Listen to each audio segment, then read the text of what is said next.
Hello students, how are you? I hope you all are fine at your home. Today we read lesson number 9 of the history. आज हम लोग पढ़ रहे हैं history का chapter number 9 जिसका नाम है विमेन कास्ट और रिफॉर्म्स। प्रीवियस वीडियो में हम लोगों ने पढ़ लिया था, 3 वीडियो मैंने आपको सेंड कर दी है। उसमें हम लोगों ने पढ़ लिया था विमेंस की क्या कंडीशंस थी, विमेंस को कैसे फिर इम्प्रूव किए गए, कैसे रिफॉर्मर्स आए, कैसे उन लोगों ने बाद में नए नए आंदोलनों की फिर ऑर्गेनाइजेशन बने, लोगों को कैसे उनकी स्थिति सुधारने का मौका मिला, मजदूर कैसे गाँव से शहरों की तरफ आ गए थे और उन्होंने नौकरियां मिलने लगी थी।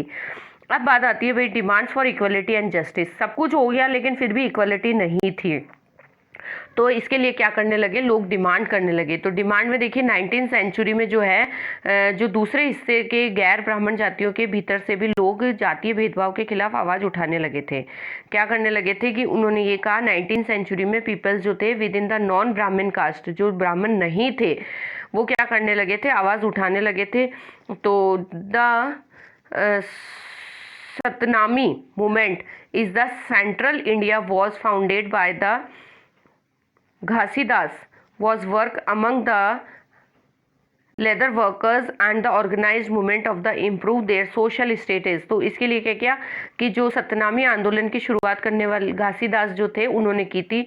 उन्होंने ये जो लेदर का काम करने वाले वर्कर्स थे उनको एक संगठित किया और उन्होंने क्या किया कि जो इनकी सोशल कंडीशंस जो थी उसके सुधार के लिए आंदोलन शुरू किया। फिर जो बंगाल था, बंगाल में हरिदास ठाकुर ने क्या किया, उन्होंने मतुआ कास्ट के लोग थे, मतुआ कास्ट के लोगों के लिए क्या किया, उन्होंने मतुआ सेक्ट वर्कर्स जो थे उनके लिए एक संगठन तैयार किया, है ना। ये नाम अंडरलाइन करते चलिए आप लोग, ठीक है। और इसके अलावा देखिए किस किस ने क्या क्या किया था। बंगाल में हरिदास ठाकुर ने किया था, फिर मतुआ ने क्या किया था, काश्तकारों के लिए किया था। हरिदास ने जाति व्यवस्था को सही ठहराने वाले जो ब्राह्मणवादी ग्रंथों पर सवाल उठाया था, जिसे आज केरल कहते हैं हम लोग, है ना। तो वहाँ एझावा जाति के जो लोग थे, श्री नारायण गुरु ने लोगों के बीच में आदर्श रखा। उन्होंने जातिगत भिन्नता के आधार पर लोगों के बीच भेदभाव करने का विरोध किया। इसके बाद में सारी मानवता की जितनी भी, उन्होंने कहा कि पूरे जो ह्यूमन है वो एक ही कास्ट है ना, सब कुछ क्या है, एक ही लोग है। और उन्होंने कहा कि उनका एक जो था one of his famous statement, उन्होंने फेमस स्टेटमेंट दिया था, उरु जाति उरु मातम उरु डिवायम उरु मनुष्यम। वो ये कहते थे कि उरु जाति उरु मतम उरु देवम मनुष्य, मतलब मानवता की एक जाति, एक धर्म और एक ईश्वर है, कि one cast, one religion and one human kind. All these sects were founded by the leaders who came from the North Brahmin caste, and the work amongst them they tried to the changing habits and the practices were the provided contact of the domestic caste. They try to create a sense of self esteem in among the subordinate casted. उन्होंने ये कहा था कि जो गैर ब्राह्मण, जो ब्राह्मण नहीं है, उनमें से वो भी एक ही थे। और उन्होंने कहा कि हम सब आपके साथ में काम कर रहे हैं। उनकी आदतें और तरीकों को बदलने के लिए लोगों ने प्रयास किया।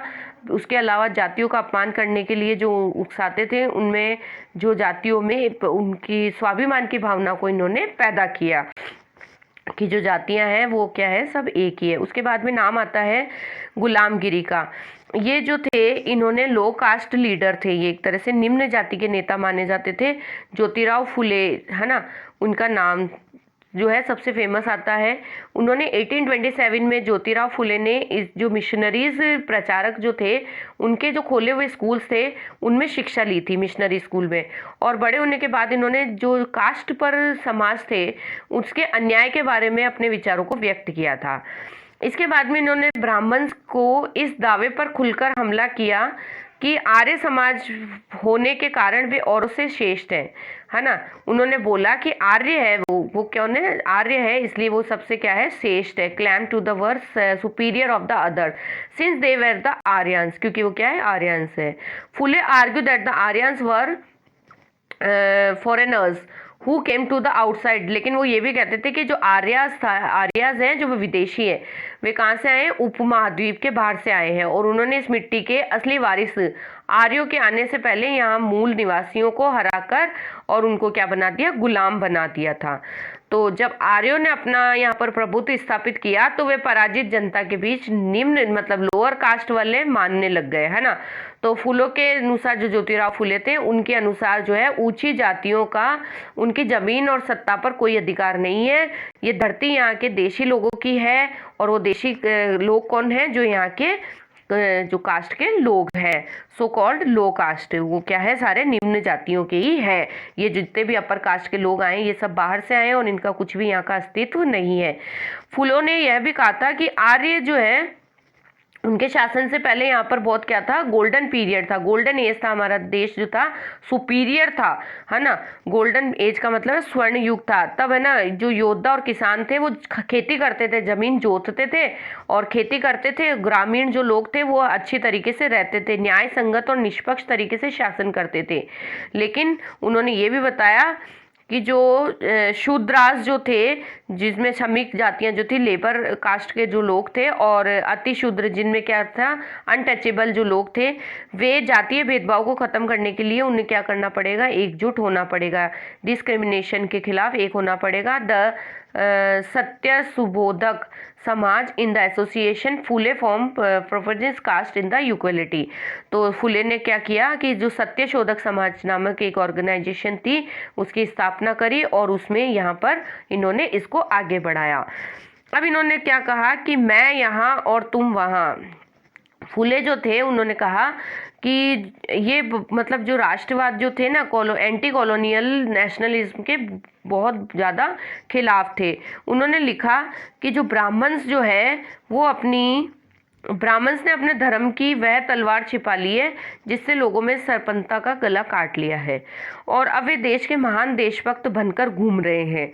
वे हमारे शूद्र, मुस्लिम और फारसी नौजवानों को ये सलाह देते हैं कि अगर हम ऊंच नीच के बारे में अपना सारा लड़ाई झगड़ा बंद कर दें, एकजुट हो जाएंगे तो हमारा देश उन्नति कर पाएगा। ये एकता उन्हीं के कायदे और फायदे की है, क्योंकि इसमें दोबारा ये स्थिति पैदा हो जाएगी मैं यहाँ तुम वहाँ। तो ऐसा उन्होंने एक स्टेटमेंट दिया था। फिर 1873 में फुले ने एक बुक लिखी थी जिसका नाम था गुलामगिरी। तो इसका मतलब था गुलामी, है ना, स्लेवरी। तो उन्होंने इसमें क्या किया था? अमेरिका गृह युद्ध से पहले ही लिख दी थी, और उसमें अमेरिका में दास प्रथा खत्म कर दी गई थी। फुले ने अपनी पुस्तक में उन सभी अमेरिकियों को समर्पित की जिसे गुलामों को मुक्ति दिलाने के लिए संघर्ष किया था। अब इस तरीके से भारत की जो लोअर कास्ट जो थी जातियां, उसमें अमेरिका के काले गुलामों की दुर्दशा को एक दूसरे से जोड़ दिया था। अब इस एग्जाम्पल से आप लोगों को पता भी चल रहा है कि फूले ने जो है कास्ट सिस्टम को अपनी आलोचना से सभी प्रकार की गैर बराबरी से जोड़ दिया था, और उन्होंने ये भी बताया कि उच्च जाति की महिलाओं की दुर्दशा और मजदूरों की मुसीबत, ये सब क्या है कि ये बहुत बुरी बात है, ये सब चिंता के विषय हैं, और अगर इनमें सुधार करना है तो हम सबको क्या करना पड़ेगा? एक यूनिटी करनी पड़ेगी। तो 20वीं सेंचुरी में भी इन्होंने क्या किया? यूरोप में जो है भारत में भीमराव अम्बेडकर ने, दक्षिण में ईसा पूर्व में राधा स्वामी नायर जैसे महान दलित नेताओं ने इसका जो है संबोधन किया। अब आता है हु कुड एंटर टेम्पल्स। मंदिरों में कौन जा सकता था? भाई इतनी बातों में अब तक तो आपको शायद समझ में आ गया था कि भाई जो मंदिरों में है केवल अपर कास्ट के लोग ही जा पाते थे। अम्बेडकर एक महार परिवार में पैदा हुए थे, मतलब वो एक अनटचेबल कास्ट में थे। In a child in the experience with caste prejudice mean in the everyday life. उनको रोज अपने बचपन में ही जो है इस चीज़ को देखने का मौका मिल जाता था कि हर जगह उन्हें जातीय भेदभाव का सामना करना पड़ता था। उन्हें क्लास में क्या है, स्कूल में क्लास के बाहर बैठना पड़ता था। बच्चों ने जो पानी जिस नल से यूज़ करते थे वो नल से पानी नहीं पी सकते थे। पढ़ाई पूरी करने के बाद उन्हें जब अमेरिका जाने के लिए फेलोशिप मिल गई थी तो 1990 में भारत में जब उन्होंने लौटे तो वही बात है कि उन्होंने आने के बाद में काफ़ी लिखा है सोसाइटी के बारे में। 1927 में मंदिरों में जितने भी एंटर जो थी उसमें क्या किया था? Started a temple enter movement. उन्होंने मंदिरों में प्रवेश के लिए छोटी जातियों के लिए भी इसके लिए एक आंदोलन चलाया, और इसके लिए इन्होंने क्या किया? Fast solo the practised Brahmins priest were the outraged with the Dalit were water from the temple tank. और ये भी बताया कि पुजारी जो इस बात पर आग बबूला हो गए थे कि दलित भी मंदिर में जलाशय का पानी इस्तेमाल कर रहे हैं। तो इस तरीके से इन्होंने मतलब सबके लिए एक आंदोलन ही किया था। और 27 से 35 के बीच में जो है मंदिरों में प्रवेश के लिए ऐसे 3 आंदोलन इन्होंने चलाए थे, जो पूरे देश में ये दिखाना चाहते थे कि समाज में जातीय जो जकड़न है वो कितनी मजबूत है। इसके बाद में नॉन ब्राह्मण मूवमेंट हुए थे, गैर ब्राह्मण आंदोलन। इसमें क्या किया था इन्होंने, देखिए कि अलग अलग वापस जो नेता थे उन्होंने अपना अपना योगदान दिया था। इसको मैं आपको शॉर्ट में ही बताऊंगी बच्चों, इसको ज़्यादा डिटेल में नहीं करेंगे। कि जो गैर ब्राह्मण आंदोलन था, इसमें देखिए 20वीं सेंचुरी में जो नॉन ब्राह्मण मूवमेंट स्टार्ट हो गया था, गैर ब्राह्मण आंदोलन, वही बात आ गई। इसमें छोटी कास्ट के ही सारे लोग थे जिन्होंने शिक्षा, धन और प्रभाव हासिल हो ऐसी जातियों का प्रभाव था। उनका तर्क था कि ब्राह्मण को जो उत्तर से आए हैं उन्हें आर्य बोला गया था, और उन्होंने कहा था कि वो यहाँ के मूल निवासी है ही नहीं, और जो यहाँ के थे उनको आपने क्या बना दिया, छोटी कास्ट का बना दिया है। पेरियार नाम से जो ईवी रामास्वामी नाम के जो एक मिडिल क्लास में पले बड़े व्यक्ति थे, उन्होंने क्या किया कि वो सन्यासी थे, उन्होंने संस्कृत की पढ़ाई की थी और बाद में वो क्या कांग्रेस के एक मेंबर बन गए थे। लेकिन जब उन्होंने जो नेशनलिस्ट द्वारा ये दावत देखी, उसमें यहाँ बैठने के लिए जातियों के हिसाब से अलग अलग इंतज़ाम थे, वहाँ उन्होंने देखा कि भाई जो छोटी कास्ट के हैं उनको नीचे और अपर कास्ट को ऊपर बैठने के लिए इस तरीके से अरेंजमेंट किए हुए थे। तो वो हताश होकर पार्टी छोड़कर आ गए थे, और इस दावत में उन्होंने क्या किया था, निम्न जाति और उच्च जाति को अलग अलग बैठने का इंतजाम था, इसलिए उन्हें अच्छा नहीं लगा। तो पेरियार को समझ में आ गया था कि जो अनटचेबल जो है वो स्वाभिमान के लिए उनको खुद को ही लड़ना पड़ेगा, और इस बात को ध्यान में रखना पड़ेगा कि इसी बात को ध्यान में रखकर उन्होंने भी क्या किया, आंदोलन शुरू किया। और उनका कहना था कि तमिल और द्रविड़ जो संस्कृति है वो बिल्कुल अवाहक मतलब वाहक अछूत ही है, तो ब्राह्मणों ने अपने अधीन उनको कर लिया है, उनको अनटचेबल बता दिया है। तो इसके लिए ईश्वर प्रदत्त मानते हैं कि सामाजिक समानता के लिए सभी धर्मों में अछूत खुद को मुक्ति पानी होगी, खुद ही ये सारे एफर्ट्स करने पड़ेंगे। पेरियार ने हिंदू वेद पुराणों के बहुत वो आलोचक थे, वो अगेंस्ट थे। उन्होंने खासतौर से मनु के जो रचित संहिता थी भगवत गीता रामायण की, तो वो तो बिल्कुल ही मानते ही नहीं थे। उनका ये कहना था कि ब्राह्मणों ने निचली जाति पर अपनी सत्ता तथा महिलाओं और पुरुषों पर प्रभुत्व स्थापित करने के लिए इन पुस्तकों का सहारा लिया है, कि इसलिए इन्होंने अपने भगवत गीता और ये सब क्यों लिखी है, ताकि वो लोगों के दिलों में अपनी जगह बना सके।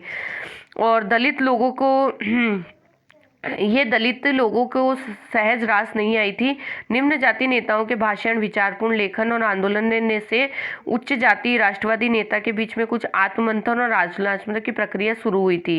लेकिन जो रूढ़िवादी हिंदू समाज था उसने इन सब चीज़ों को क्या है कि माना। बाद में थोड़े थोड़े जो आंदोलन होने लगे, इससे सख्ती से विरोध भी हुआ, लेकिन कहीं पर सफल भी हुए। इन संगठनों का मकसद यही था कि हिंदू में जातीय उच्च नीच का जो महत्व दिया जाता है उस पर कोई आँच नहीं आए। कई लोग ये मानते थे और ये साबित भी करना चाहते थे कि इस बात को धार्मिक ग्रंथों में भी मान्यता मिली हुई है कि भाई कास्ट जो होती है वो बिल्कुल सही है, कास्ट सिस्टम होना ही चाहिए। औपनिवेशिक काल के बाद भी जाति के सवाल पर बहस और संघर्ष चलते रहे, और ये आज भी जारी है। बिल्कुल आज भी हम लोग देखते हैं कि हाँ इतना नहीं है लेकिन बहुत हद तक है, आज भी होता है बेटा कहीं पर भी। लेकिन वही बात है कि भाई पुअर और उसका तो होता ही है, आप लोग भी आज हम भी देखते हैं। बड़ा दुख होता है मुझे तो कि ऐसा क्यों होता है। अब जो लेडीज़ के बारे में, विमेंस के बारे में जो पेरियार के जो लिखा था, उन्होंने लिखा था कि तारा मुकरदम जैसे शब्दों में आगमन के बाद हमारी जो महिलाएं हैं, विमेन है, वे अपने पतियों के हाथों की कठपुतली बन गई थी। हम ऐसे पिताओं के संरक्षण के में जीना पड़ा जो अपनी बेटियों को सलाह देते हैं कि उन्हें पतियों को उपहार में दिया जा चुका है, मतलब कि जैसा बिहेव वो करेंगे पति वैसा आपको सहना पड़ेगा, और अब वे अपने पति के घर का हिस्सा है। यह संस्कृत के साथ हमारी घनिष्ठता का परिणाम है, ये हमारे मतलब संस्कार है, इसलिए हमें ऐसा मानना ही पड़ेगा। ऐसी सब बातें होती थी। ऑर्गेनाइजेशन फॉर रिफॉर्म, अब देखिए कि जो है सुधारों के लिए संगठित होना। सबसे पहले ब्रह्मो समाज और ये जो है स्वामी दयानंद सरस्वती, इनका जो दिए हुए हैं फोटोज़, इसके साथ में इन्होंने इतने जो भी रिफॉर्मर्स जो थे है ना, डेरिजो और बंगबल रामकृष्ण मिशन, विवेकानंद, प्रार्थना समाज और वेद समाज, अलीगढ़ आंदोलन, सिंह सभा आंदोलन, ये सारे जो है ना, ये आपको स्पेशल बॉक्स में जो दिए हुए हैं ये आपको अपने आप पढ़ने होंगे। ठीक है, ऑलमोस्ट हमारा चैप्टर यहाँ पर कंप्लीट हो गया है। अब मैं आपको इसके साथ में क्वेश्चन आंसर का PDF सेंड कर दूंगी बच्चों। ठीक है, और चैप्टर आपको समझ में आ गया होगा, तो अपनी स्टडीज़ को कंटिन्यूज़ रखिए। Thank you, stay home, stay safe, okay, bye bye, all the best.